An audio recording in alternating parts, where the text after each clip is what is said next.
배는 반드시 기름을 태워야 움직인다는 상식은 수십 년간 변하지 않았지만 지금 그 상식을 정면으로 뒤집는 선박이 한국에서 조용히 준비되고 있다.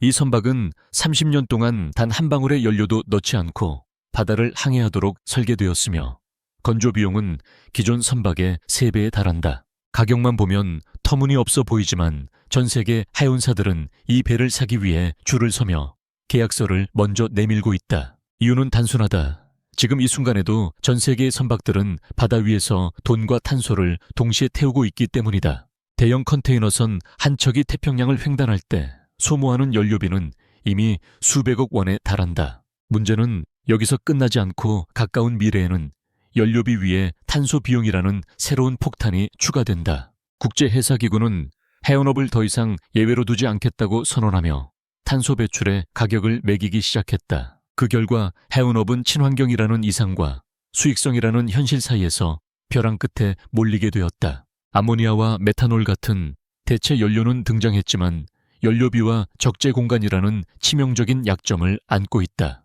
배는 짐을 실어야 돈을 버는데 연료 탱크가 커질수록 화물칸은 줄어들고 수익성은 급격히 악화된다.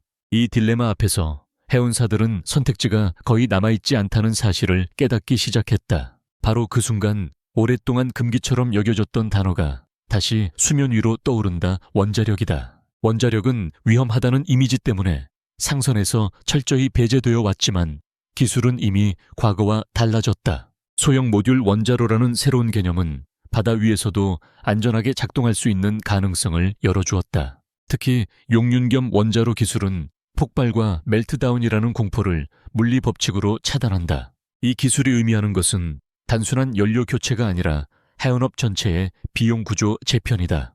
연료비와 탄소세가 사라진 바에는 초기 비용이 비싸도 장기적으로는 가장 싼 선택이 된다. 그래서 30년 무연료 선박이라는 개념은 더 이상 공상과학이 아니라 계산 가능한 사업 모델이 된다. 그리고 이 계산의 중심에는 세계 최고 수준의 조선 능력을 가진 한국이 자리 잡고 있다. 이 영상은 왜 전 세계가 한국의 원자력 선박 기술에 주목하는지 그 이유를 하나씩 풀어간다. 본격적인 이야기에 들어가기 전에 지금 전 세계 해운업이 어떤 규제 폭풍 속에 놓여 있는지부터 차분히 짚고 넘어갈 필요가 있다. 이 변화의 출발점은 국제해사기구가 2050년까지 해운업 탄소 배출을 완전히 없애겠다고 선언한 순간이다.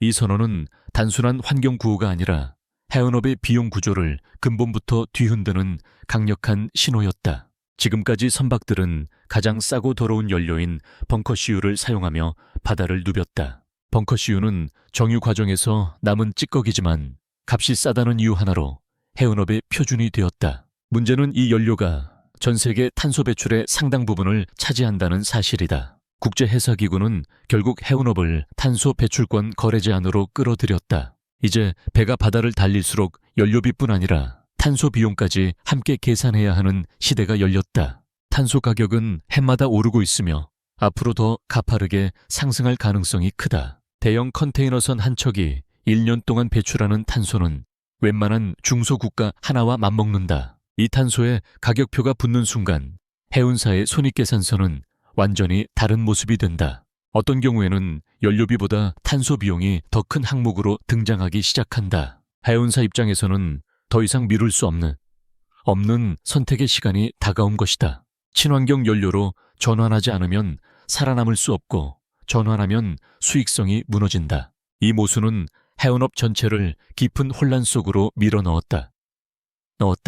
규제는 분명해졌지만 현실적인 대안은 아직 명확하지 않았다.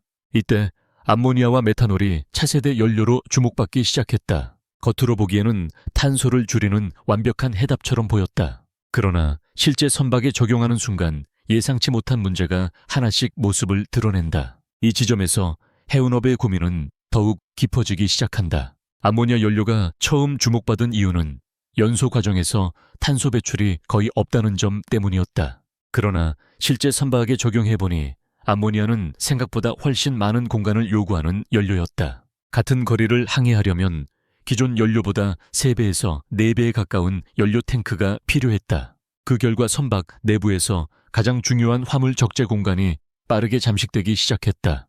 화물칸이 줄어든다는 것은 해운사 입장에서 곧바로 매출 감소를 의미한다. 연료비 문제도 심각했는데 친환경 암모니아의 생산 단가는 기존 연료보다 훨씬 높았다. 메탄올 역시 비슷한 한계를 드러내며 완벽한 해답이 되지 못했다. 수소는 이론적으로 이상적이었지만 저장과 운송 조건이 현실과 거리가 멀었다. 극저온이나 초고압을 요구하는 수소 저장 방식은 선박 설계 자체를 다시 써야 하는 수준이었다. 결국 대체 연료들은 환경 점수는 높았지만 사업성 점수에서는 낙제점을 받았다.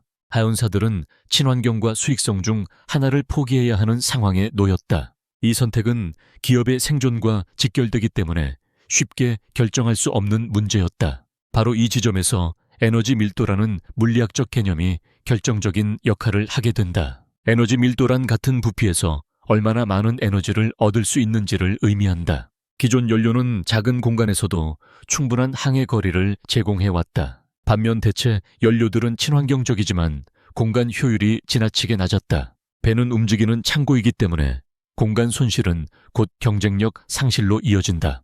이 구조적 한계는 기술 개선만으로는 쉽게 극복되지 않는 문제였다. 그래서 해운업은 전혀 다른 차원의 해법을 찾기 시작했다. 그 해법이 바로 에너지 밀도가 압도적으로 높은 원자력이었다. 원자력이 주목받는 가장 큰 이유는 다른 어떤 연료와도 비교할 수 없는 에너지 밀도를 갖고 있기 때문이다. 아주 소량의 핵연료만으로도 선박을 수십 년 동안 움직일 수 있는 에너지가 만들어진다. 이 차이는 단순한 효율 문제가 아니라 선박 설계 전체를 바꾸는 결정적 요소가 된다. 연료 탱크가 거의 필요 없어진다는 것은 화물 공간을 다시 되찾는다는 의미이기도 하다. 하지만 많은 사람들은 여전히 원자력이라는 단어에서 위험과 사고를 먼저 떠올린다. 실제로 과거의 원자력 기술은 높은 압력과 복잡한 안전장치로 인해 불안 요소가 많았다. 기존 원자로는 압력밥솥처럼 내부 압력을 견뎌야 하는 구조를 갖고 있었다. 이 구조에서는 작은 결함 하나가 대형 사고로 이어질 가능성을 안고 있었다.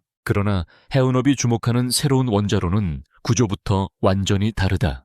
용륜겸 원자로는 물 대신 녹인 소금을 사용해 근본적인 위험을 제거한다. 이 원자로는 대기압에서 작동하기 때문에 폭발할 압력 자체가 존재하지 않는다. 온도가 비정상적으로 상승하면 물리 법칙에 의해 반응이 스스로 약해진다. 인위적인 조작 없이도 자동으로 멈추는 구조가 안전성을 크게 높인다. 설령 사고가 발생해 연료가 외부로 유출되더라도 소금은 빠르게 굳어버린다. 방사성 물질은 단단한 고체 안에 갇혀 확산될 가능성이 극히 낮아진다. 이 특성 덕분에 용륜겸 원자로는 선박에 적합한 기술로 평가받는다. 기술의 핵심은 위험을 통제하는 것이 아니라 위험이 생기지 않게 설계하는 것이다. 바로 이 접근 방식이 원자력 선박을 다시 현실적인 선택지로 만들었다. 이제 문제는 가능하냐가 아니라 누가 먼저 상용화하느냐로 바뀌고 있다. 그리고 그 경쟁의 출발선에서 한국 조선업이 가장 앞에 서 있다. 기술이 준비되었다면 다음 질문은 누가 이 복잡한 선박을 실제로 만들어낼 수 있느냐는 문제다. 원자력 선박은 단순한 배가 아니라 바다 위에 떠 있는 초정밀 발전소에 가깝다. 이를 건조하려면 세계 최고 수준의 조선 기술과 원전 제조 능력이 동시에 필요하다. 이 두 조건을 모두 만족하는 국가는 생각보다 많지 않다. 중국은 조선 능력은 갖췄지만 지정학적 제약으로 기술 접근에 한계가 있다. 일본은 과거의 명성을 잃고 조선 경쟁력에서 이미 뒤처진 상태다. 미국은 원자로 설계 기술은 세계 최고지만 대형 상선을 만들 조선 기반이 붕괴되었다. 결과적으로 이 두 영역을 동시에 갖춘 나라는 사실상 한국이 유일하다. 한국에는 세계 최정상급 조선소들과 검증된 원전 기자재 기업들이 함께 존재한다. 이 조합은 다른 나라가 단기간에 따라올 수 없는 구조적 강점이다.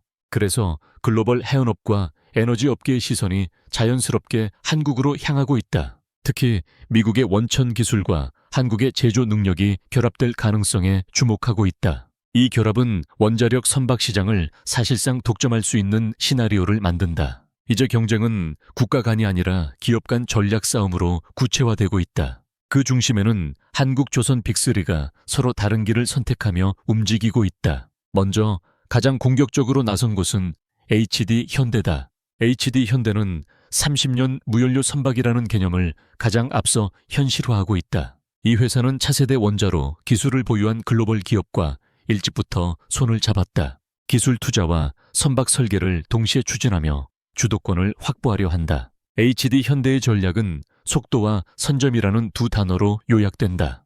반면 다른 조선소들은 속도보다 안정성과 제도적 장벽을 먼저 계산하고 있다. 삼성중공업은 기술보다 규제와 국제 합의를 더 큰 변수로 보고 있다. 원자력 선박은 배 한 척의 문제가 아니라 국제 해양 질서 전체를 건드린다. 어느 나라의 항구에 들어올 수 있는지부터 법적 논쟁이 시작된다. 방사성 연료를 실은 선박을 누가 어떻게 어디서 통제할 것인가가 핵심이다. 이 문제는 기술보다 정치와 외교의 영역에 가깝다. 그래서 삼성중공업은 먼저 국제 기준을 설계하는 쪽으로 움직이고 있다. 규칙을 만드는 쪽에 서면 경쟁에서 밀리지 않는다는 판단이다. 이들은 국제기구와 협력하며 안전 프레임을 주도하려 한다. 보이지 않는 회의실에서 미래 하은의 규칙이 조용히 쓰이고 있다. 한편 대우조선은 또 다른 선택지를 고민해왔다. 이 회사는 원자력 대신 극단적으로 효율적인 친환경 연료에 집중했다. 암모니아, 수소는 아직 불안전하지만 정치적 저항이 적다. 대우조선은 과도기 시장을 선점하는 전략을 택했다. 원자력으로 가기 전 다리를 먼저 놓겠다는 계산이다. 이렇게 한국 조선 빅3는 같은 미래를 보며 전혀 다른 길을 걷고 있다. 이 차이는 기술 우열이 아니라 리스크를 바라보는 시각의 차이다. 누가 옳은 선택을 했는지는 시간이 지나야 드러난다. 하지만 분명한 것은 한국이 모든 선택지를 동시에 시험하고 있다는 점이다. 그리고 이 실험은 전 세계 하운 산업의 방향을 결정짓게 된다. 이런 변화의 물결은 해운사들의 계산서부터 조용히 바꾸기 시작했다.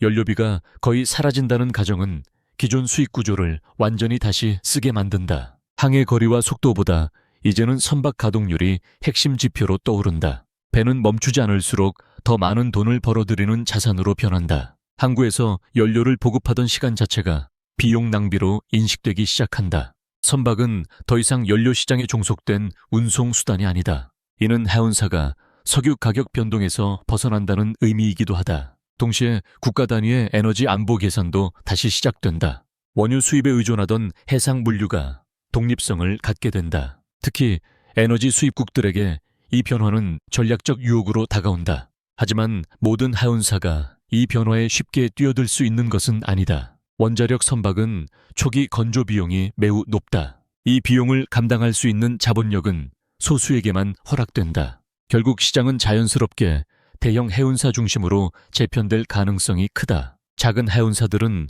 또 한 번의 구조조정 압박을 받게 된다. 기술 진보는 언제나 효율과 함께 집중을 불러왔다. 이 흐름은 해운 산업의 권력 지형을 바꾸게 된다. 더 적은 기업이 더 많은 바다를 지배하는 구조가 만들어진다.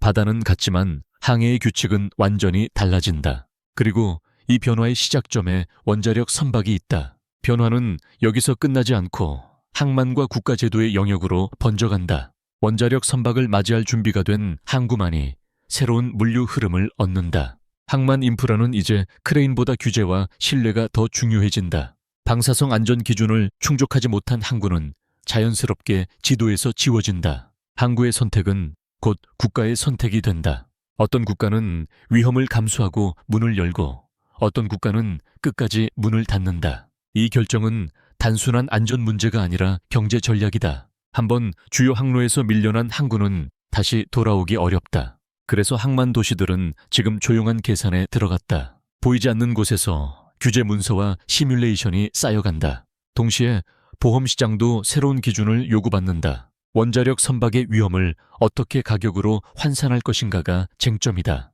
보험료는 공포와 데이터 사이에서 결정된다. 초기에는 극단적으로 높은 보험료가 시장을 막아설 가능성이 크다. 그러나 사고 없이 시간이 쌓이면 숫자는 빠르게 달라진다. 신뢰는 언제나 통계로 굳어진다. 이 과정을 통과한 선박만이 진짜 표준이 된다. 표준이 되면 규제는 따라오고 시장은 열리기 시작한다. 결국 기술보다 느린 것은 제도지만 한 번 움직이면 방향은 바뀐다. 원자력 선박의 확산은 그렇게 아주 천천히 그러나 확실하게 진행된다.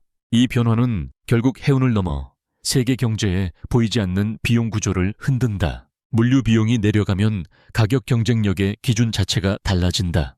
지금까지는 인건비와 환율이 제조 경쟁력을 좌우했다. 그러나 앞으로는 물류 접근성이 새로운 결정 변수가 된다. 바다 위 연료비가 사라진 국가는 지리적 약점을 상당 부분 상쇄한다. 반대로 물류에서 뒤처진 국가는 더 빠르게 경쟁력을 잃는다. 원자력 선박은 세계 무역의 지도에 새로운 굴곡을 만든다. 기존 허브 항만이 아닌 곳이 새로운 중심으로 떠오를 가능성도 커진다. 이 변화는 개발도상국에게는 기회이자 위협이다. 항만과 제도를 준비한 국가는 도약하지만 그렇지 못한 국가는 고립된다. 글로벌 공급망은 다시 한번 재배열의 신호를 보낸다. 기업들은 공장을 어디에 둘지 다시 계산하기 시작한다. 생산지와 소비지 사이의 거리 개념이 희미해진다. 이는 세계화의 형태가 바뀐다는 뜻이기도 하다. 더 멀리 더 자주 더 싸게 움직이는 경제가 등장한다. 그 중심에는 보이지 않는 바다의 혁신이 있다. 원자력 선박은 조용하지만 가장 급진적인 변화다. 총성이 없지만 질서는 분명히 재편된다. 이 변화에 올라타는 국가는 속도를 얻는다. 그리고 뒤늦게 움직인 국가는 바람을 정면으로 맞게 된다. 이 모든 변화의 끝에서 다시 질문은 한국으로 돌아온다. 왜 세계 하운사들은 줄을 서서 한국 조선소의 문을 두드리는가? 그것은 단순히 배를 잘 만들기 때문만은 아니다. 한국은 기술과 제도와 산업 생태계를 동시에 설계할 수 있는 드문 국가다. 조선소는 더 이상 철을 깎는 공장이 아니라 미래 질서를 설계하는 공간이 되었다. 원자력 선박은 그 상징이자 시험대다. 이 시험을 통과하면 한국은 해운 산업의 규칙 제정자가 된다. 실패하더라도 축적된 경험은 다른 누구도 쉽게 따라올 수 없다. 그래서 이 도전은 위험하지만 계산된 선택이다. 한국은 언제나 위기 속에서 가장 과감한 산업 실험을 해왔다. 외환위기 이후 금융을 바꾸었고 조선 위기 이후 구조를 바꾸었다. 이제는 에너지와 하운의 연결고리를 다시 쓰려 한다. 바다는 변하지 않지만 바다를 사용하는 방식은 달라진다. 그리고 그 변화의 설계도가 한국에서 그려지고 있다. 지금 이 순간에도 조선소의 도면 위에서는 미래가 조용히 수정된다. 용접 불꽃보다 먼저 켜진 것은 계산기와 시뮬레이션이다. 이 변화는 뉴스 헤드라인보다 느리게 퍼진다. 그러나 한번 체감되는 순간 되돌릴 수 없다. 원자력 선박은 그렇게 세계 하운의 기준이 된다. 그리고 그 시작점에는 기름 한 방울 없는 한국의 선택이 있다.